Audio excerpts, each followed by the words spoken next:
నమస్కారం. నేను ఒక స్వచ్ఛంద పరిశోధకురాల్ని, మహిళా రైతుల హక్కుల వేదిక తోటి కలిసి పనిచేస్తాను.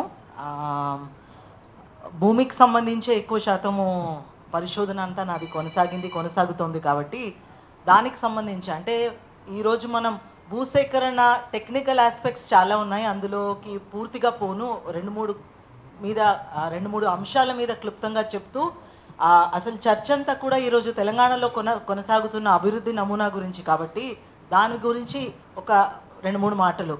ఈ అభివృద్ధి నమూనాకి పూర్తిగా ఈరోజు గుండెకాయ అంతా కూడా భూమి చుట్టే తిరుగుతుంది కాబట్టి దాని గురించి అంటే ఈరోజు ఇక్కడ మాట్లాడుతున్న చిత్తనూరు అవ్వచ్చు, దిలావర్పూర్ అవ్వచ్చు, future city, pharma city, Damagundam ఏవి గురించి చూసినా కూడా ప్రజలు వ్యతిరేకించి బాగా న్యూస్లో ఉన్న లగచర్ల అవ్వచ్చు, కంచగచ్చిబౌలి అవ్వచ్చు, అన్నీ కూడా భూమి చుట్టే ఈరోజు. సో ఏ ప్రభుత్వాల్లో మొట్టమొదట నేను చెప్పదలుచుకున్నది ఏంటంటే ఒక గత 15 సంవత్సరాలుగా భూసేకరణ రాజకీయాల మీద పరిశోధన చేస్తూ నేను చెప్పదలుచుకున్నది, ఏ ప్రభుత్వం వచ్చినా ఆ ప్రభుత్వం పోయి ప్రభుత్వం వచ్చిందంటే ప్రభుత్వాల పట్ల ఉన్న మనకున్న భ్రమల్ని మన ముందు వదులుకుంటే మంచిది. అది I don't know, somewhere I keep అంటే వ్యక్తిగత పార్టీల పట్ల ఉన్న ప్రేమ అవ్వచ్చు, మనసులో ఉన్న భ్రమలు చాలా ఉండొచ్చు, కానీ ఒక ప్రభుత్వం పోయి ఇంకో ప్రభుత్వం వచ్చిందన్నంత మాత్రాన పూర్తిగా ఈ అభివృద్ధి నమూనా మారిపోతుంది అనుకోవడం పెద్ద భ్రమ. ప్రజా సంఘాలుగా, పబ్లిక్ సివిల్ సొసైటీగా మనం ముందు ఆ భ్రమని పోగొట్టుకుంటే మంచిదేమో అనిపిస్తుంది. మనం పని మనం చేస్తూనే పోవాలి. No matter which government, struggles have to continue and మనం చేయాల్సిన అవసరం ఉంది. అవి కోర్టులు అవ్వచ్చు, కోర్టు బయట అవ్వచ్చు, ప్రజా సంఘాలుగా అది మాత్రం మనకి పదే ఎందుకో ఆ పాఠాలు నేర్చుకోలేకపోతున్నాం. ఏవో భ్రమలు, వాళ్ళతో పాటు కలిసి నడిచాం, ఒక భారత్ జోడో యాత్ర జరిగింది కాబట్టి ఆ జరగడం ఉద్దేశము ఆ సమయంలో అది జరిగింది కాబట్టి సరే, కానీ ఆ తర్వాత వచ్చిన ప్రభుత్వాలు. రెండోది ఏంటంటే ప్రభుత్వాలు అనుసరిస్తున్న అస్థిరమైన విధానాలు ఎట్లా ఉంటాయంటే దానికి భూమే అవసరం. అది మారనంతసేపు అది అంటే ఆచరణ సాధ్యం కానీ గ్యారంటీలు అవ్వచ్చు, విధానాలు అవ్వచ్చు అనుసరిస్తే దానికి డబ్బులు ఎక్కడి నుంచి తీసుకొస్తారు? భూమి అమ్ముకోవడం కానీ, భూమి తనఖా పెట్టడం కానీ, ప్రభుత్వ భూమి అమ్మడం కానీ, ఆక్షన్లు చేయడం కానీ అదే అవుతుంది. సో అన్నీ కూడా చుట్టూ తిరిగి మళ్ళీ ఆ ప్రభుత్వమే తెచ్చిన యూపీఏ 2 సమయంలో తెచ్చిన 2013 భూసేకరణ చట్టంనైనా తుంగతొక్కైనా తెస్తారు. అండ్ ఎంత భయంకరంగా అంటే 15 ఏళ్ల క్రితము సెజ్ల మీద నేను చాలా డీటెయిల్డ్గా చేసిన పరిశోధనలో అప్పట్లో అనిపించింది 75 సెజ్లు దేశంలోనే 2వ స్థానంలో ఉండి అంత భూమి సేకరించారంటే ఈరోజు ఒకే ప్రాంతంలో అన్ని సెజ్లకు సేకరించిన భూముల్ని ఒక ప్రాంతంలో సేకరించగలుగుతున్నారు. ఈరోజు ఆ లెక్కన అంటే వైఎస్ రాజశేఖర రెడ్డి ప్రభుత్వము ఇదే ప్రభుత్వం పేరుతో ఉంది, ముఖాలు మారిపోయాయి అంతేగాని ఇదే ప్రభుత్వం ఉంది. నేను 2004 నుంచి 2013 దాకా ఉన్న ప్రభుత్వాల గురించే మాట్లాడుతున్నాను. అప్పుడు కూడా అంతే, ఒక చేతితోటి 7 విడతల్లో భూ సంస్కరణ పేరుతోటి మొత్తం అంతా భూములు పంచుతూ కూడా అసైన్మెంట్ భూములు 7 విడతల్లో ఇంకో వైపున చేసిన విధ్వంసం మనం చూసాం. అదే కొనసాగుతుంది ఇప్పుడు కూడా. కానీ చాలా భయంకరమైన విషయం ఏంటంటే 10 రెట్లు ఎక్కువ ఆస్పిరేషన్ అవ్వచ్చు, మెగా ప్రాజెక్టులు అవ్వచ్చు, ఆ భూసేకరణ చట్టంలో ఉన్న కొన్ని సూత్రాలని కూడా పాటించకుండా ప్రజాభిప్రాయ సేకరణ అవ్వచ్చు, లేదా చాలా ముఖ్యమైన సూత్రం అందులో మార్కెట్ విలువని పెంచడం, మార్కెట్ విలువని సవరించిన తర్వాతే భూసేకరణలో దిగాలని సెక్షన్ 26 భూసేకరణ చట్టం 2013లో ఉంది. కానీ ప్రభుత్వం ఏం చేస్తుందంటే భూసేకరణ చేసేటప్పుడు మాత్రము ఎంత తక్కువ కారు చౌకగా ప్రజల్ని మోసం చేసి లేదా బలవంతంగా లేదా భయాందోళనకు గురి చేసి తీసుకుందామని చూస్తుందో, ప్రభుత్వం సొంత భూమి అమ్మేటప్పుడు మాత్రం మార్కెట్ విలువల గురించి బాగా గుర్తొస్తుంది. అది మనం కంచబచ్చిబౌలిలో చూసాం. కోకాపేటు లో చేసినట్లు చేస్తామని చెప్పారు. కోకాపేటలో ఏం చేశారు?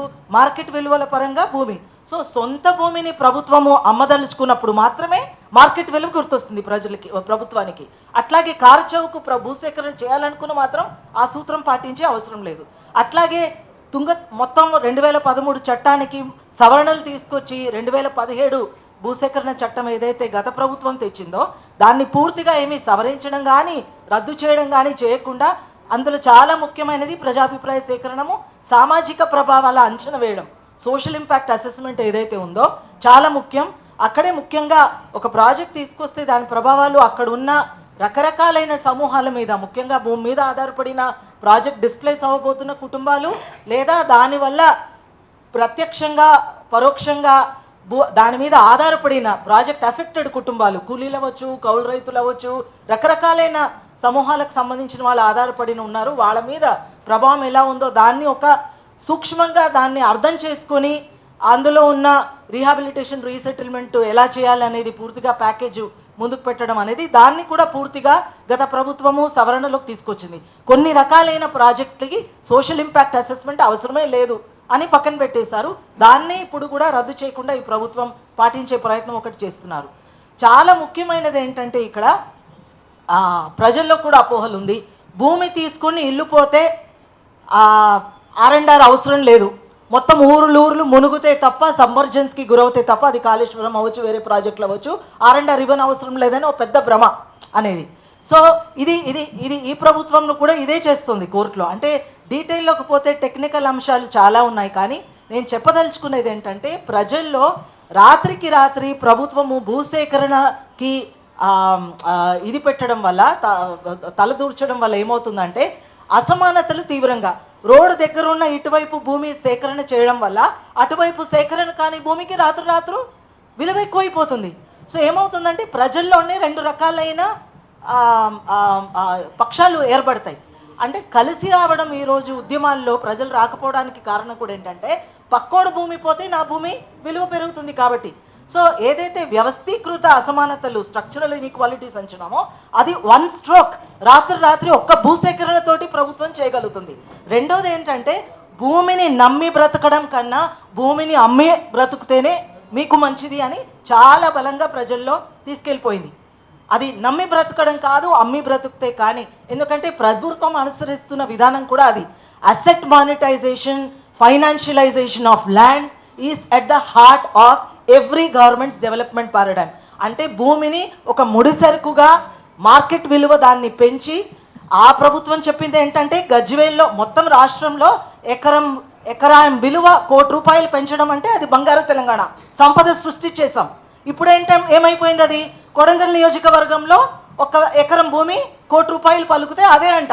అంటే గీటురాయి అభివృద్ధికి ఏంటంటే ఆయా నియోజకవర్గాల నుంచి ఎన్నుకోబడిన ఈ మూర్ఖుల్ని ఎవరైతే ఎన్నుకుంటున్నామో మనం, వీళ్ళు నమ్మేది ఏంటంటే వాళ్ళ నియోజకవర్గంలో ఎకరం భూమి పెంచడమే గీటురాయి ప్రభుత్వంది. అది అంటే అక్కడ ఎవరు నిజంగా మోసపోయాము, ఎక్కడ మోసపోయాము అనేది తీవ్రంగా ఆలోచించాల్సిన అవసరం ఉంది. ప్రభుత్వాలతో సంబంధం లేదు, ఇట్స్ ఇండివిజువల్ ఇది అట్లాంటివి. సో అంటే సంపద సృష్టించడమే పెద్ద ప్రభుత్వానికి, కానీ ఆ సంపద పంపిణీ అందరికి ఎట్లా చేయడం అనేది వెల్త్ క్రియేషన్ కాదు కదా. వెల్త్ రీడిస్ట్రిబ్యూషన్ ఎట్లా చేస్తాము, సంస్కరణ ద్వారా ఎట్లా చేస్తాము, భూమి ఒక చోట మొత్తం ఏమంటారు ఒక చేతిలో, కొంతమంది చేతిలో, పెట్టుబడిదారుల చేతిలో పెట్టడం కన్నా సంపదని 10 మంది చేతిలో సంస్కరణ ద్వారా ఎట్లా రీడిస్ట్రిబ్యూట్ చేస్తామని ఈ ప్రభుత్వాలకి పట్టట్లేదు. ఇప్పుడు అది కూడా లేదు. అంటే ఉన్న భూమిని ఈరోజు నాకు అనిపిస్తుంది భూ సంస్కరణకు ఉన్న చాలా పెద్ద సవాలు ఈరోజు కొత్తగా భూ పంపిణీ కాదు, ఉన్న భూమిని ఒకప్పుడు ఇచ్చిన అసైన్మెంట్ భూముల్ని ఎకరం ఇందాక సరస్వతి చెప్పినట్టు రక్షించుకోవడం, to be able to retain that land he's become the biggest, ఇది పెద్ద ఛాలెంజ్ అయిపోయింది. ఉన్న భూమిని నిలదొక్కుకోవడం, నిలబెట్టుకోవడమే ఈరోజు భూ సంస్కరణకి పెద్ద సవాలు. ప్రభుత్వాలు ఏమీ సంస్కరణ గురించి ఎట్లాగో మాట్లాడట్లేదు. ఇప్పుడు సంస్కరణ అంతా కూడా రికార్డుల సంస్కరణ అయింది, భూ రికార్డుల సంస్కరణ. అది భూభారత్ అవ్వచ్చు, ధరణి అవ్వచ్చు. భూ సంస్కరణలతోటి ఈరోజు సంబంధం లేదు. ఉన్న భూమికి మీకు రికార్డు ఉందా, ఆ రికార్డు డిజిటల్ రూపంలో ఉందా అన్నదే ప్రభుత్వాలకు ఈరోజు పెద్ద ఇష్యూ. కానీ ఉన్న భూమిని 10 మందికి పంచాలనేది కాదు. అయితే ఈ నేపథ్యంలో చివరి నేను చెప్పదలుచుకున్న రెండు మాట, భూమి మొత్తం భూమి ప్రజాస్వామీకరణ అవ్వందే సమాజం ప్రజాస్వామీకరణ అవ్వదండి. Unless land gets democratised as a society we're unlikely to be democratised. So భూ సంస్కరణలు కానీ, అది ల్యాండ్ రిఫార్మ్స్ తీసుకురావడము, భూమి ప్రజాస్వామికీకరణం అవుతే తప్ప ఒక సమాజంగా మనం ప్రజాస్వామీకరణ దిశగా పోయే అవకాశం లేదని అనిపిస్తుంది చాలా బలంగా. రెండోది చివరి నేను చెప్పదలుచుకునేది, ఈరోజు వచ్చిన అక్కడక్కడ ఉద్యమాల్లో ముందుండి మాట్లాడిన వాళ్ళు, అది నిఖిత అవ్వచ్చు, మీరా అవ్వచ్చు, సరస్వతి అవ్వచ్చు, ఇట్లా చాలామంది గత 10 ఏళ్లలో మనం చూసింది మీరు దిలావర్పూర్లో చెప్పారండి, చాలా మంచి అట్లాంటిదే మల్లన సాగర్లో చూసాం. నిరాహార దీక్ష చేసిన అందరూ కూడా మహిళలే.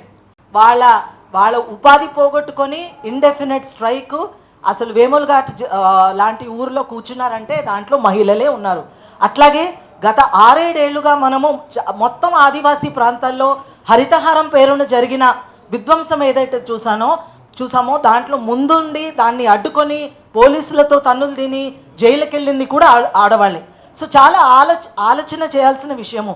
ఉద్యమాలలో భూసేకరణకి విరుద్ధంగా అది అటవీ ప్రాంతాల్లో అవ్వచ్చు, వేరే ప్రాంతాల్లో అవ్వచ్చు, మహిళలు ఎందుకు ముందున్నారు, వాళ్ళు అసలు లీడర్షిప్ స్థాయిలో ఎందుకు లేదు, మీడియా కవరేజ్ ఎందుకు జరగట్లేదు, అభివృద్ధి అజెండాల్లోకి అసలు మహిళలు ఇటువంటి విధ్వంసపరమైన అభివృద్ధి నమూనాలో ఎలా అసలు మహిళలు. మేము మొన్ననే ఒక 2 ఏళ్ల పాటు వ్యవస్థీకృత హింస వ్యవసాయంలో ఉన్న మహిళల మీద ఎట్లా ఉందనే దాని మీద ఒక స్టడీ పూర్తి చేశాము. మా స్టడీలో మేము కనుక్కున్నది ఏంటంటే మొత్తం పొలిటికల్ ఇమాజినేషన్లో కానీ పాలసీ ఫార్ములేషన్లో కానీ మహిళలు ఎక్కడా లేదు. అందుకే ఈ మొత్తం అభివృద్ధి నమూనాల్లో పూర్తిగా డిస్ప్రపోర్షనేట్గా, అంటే అసమానంగా చాలా దీర్ఘస్థాయిలో ప్రభావితమైనది కూడా మహిళలే. అందుకే మనం అంటే it's not very difficult to see ఎందుకు ఉద్యమాల్లో మహిళలు ముందున్నారని. ఎందుకంటే భూమి పోతే, మనుగడ పోతే, అడవి పోతే బాగా తీవ్రంగా ఆ విధ్వంసంలో ఇదయ్యేది మహిళలే కాబట్టి చాలా ముందుండి కొట్లాడింది కూడా వాళ్ళే. సో ఈరోజు నాయకత్వంలో కూడా వాళ్ళు ఉండడం అవసరము.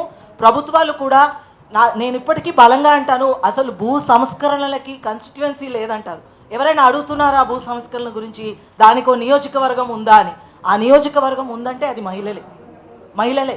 ఎందుకంటే వ్యవసాయంలో వాళ్ళే ఉన్నారు.